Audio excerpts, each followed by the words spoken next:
गुरुदेव, मेरा प्रश्न आपसे है कि जब आप बड़े महाराज जी से मिलने जाते हैं, अपने गुरुदेव से मिलने जाते हैं, तो आप दोनों को एक दूसरे से वार्तालाप करते हुए बहुत कम देखा गया। सिर्फ आप दोनों साथ में मुस्कुराते हैं, कभी वो आपको देखते हैं, कभी आप उनको देखते हैं। आखिर ये कौन सी टेक्निक है महाराज जी जिससे आप दोनों बात कर लेते हैं और मन पढ़ लेते हैं? ये थोड़ी सी आप सिखा देंगे तो हम भी बात करने में सक्षम हो पाएंगे आपसे। उसमें बोलना नहीं आता। ये जो लोग कहते हैं ना कि मैं तुमसे प्यार करता हूँ, झूठे लोग हैं। रोम रोम जब प्यार करता है ना, तो केवल चेहरे से, नेत्रों से पता चल जाए कि इसका इससे प्यार है, नहीं तो कह नहीं सकता कि मैं तुमसे प्यार करता हूँ। ये जो कहते हैं ना कि मैं तुमसे प्यार करता हूँ, वो वासना का खेल खेलते हैं। इसलिए कहते हैं कि आपको हम अपनी तरफ लुभायमान कर पावे, नहीं तो ये नहीं कहा जाता मैं आपसे प्यार करता हूँ। कभी ऐसा नहीं कि बातचीत नहीं होती, कभी होती है। वीडियो पड़े, बातचीत की वीडियो पड़े, वो कभी साल 6 महीने में नहीं। बस इतना ही होता है कि वो जब हमें देखते हैं तो हम ऐसे कर लेते हैं, और जब वो ऐसे किए होते तो हम उनको देख लेते हैं। बस ऐसे ही था। बस उनकी एक कृपा है, वो प्रसन्न और मुस्कुरा रहे तो हमारा जीवन सार्थक है। बस इतने जीवन है, बस इतने में काफी हो जाता है। जब गुरु जी के यहाँ से हम निकलते ना, तो जैसे किसी को राष्ट्रपति पद मिल जाए, ऐसे में खुश हुई होती है। मेरे गुरु जी को जब साष्टांग दंडवत की दृष्टि में गया और मुस्कुरा दिए, वो बस वो निहाल हो जाते हैं। और कोई ऐसा प्रश्न नहीं है जिसका उत्तर गुरुदेव यहाँ न देते हो।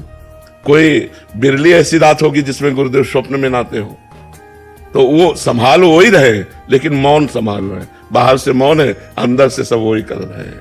हमारे गुरुदेव बोलते भी नहीं, किसी से भी नहीं बोलते। हमें से क्या, उनका स्वभाव है ना बोलना। महाराज जी, प्रारंभ में आपने कभी बोला नहीं कि हमें भी सिखा दीजिए, उपासना सिखा दीजिए, जैसा भी है, या कैसे सेवा होती है सिखा दीजिए? महाराज जी से एक बार हमने कहा कि हमें सेवक वाणी का अर्थ समझना है आपसे, तो उन्होंने कहा हमारे पास बने रहो, अपने आप समझ जाओगे।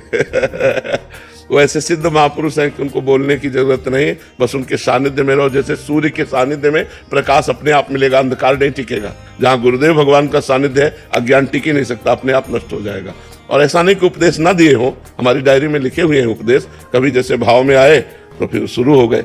एकांत में जब हम सेवा में रहते थे, हम ही महाराज जी केवल रहते थे। अब तो काफी शिष्य जन हो गए। पहले शिष्य हम ही हैं और 10 वर्ष हम ही महाराज जी रहे। सिद्ध महापुरुष हैं, भगवत प्राप्त एक रहने से रह रहे हैं।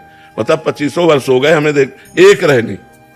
जय बजे निकलेंगे, जय बजे आरती, जय बजे जैसे, बिल्कुल वही रहनी। गर्मी सर्दी बरसात जो वो धारण करते हैं वैसे ही वो रहेंगे। अब तो मतलब सेवा ये दे दी है, नहीं तो हम सुबह इतने बजे जैसे अब है इस समय निकल जाते थे, और वही 9:30, 10, 11 बजे सब कर करके वापस आते थे। अपनी श्री जी की सेवा की, फिर भिक्षा मांग के लाए, फिर गुरु जी का जूठन लिया, फिर प्रसाद पाया, और फिर शाम की ड्यूटी लगती थी पद सुनाने की।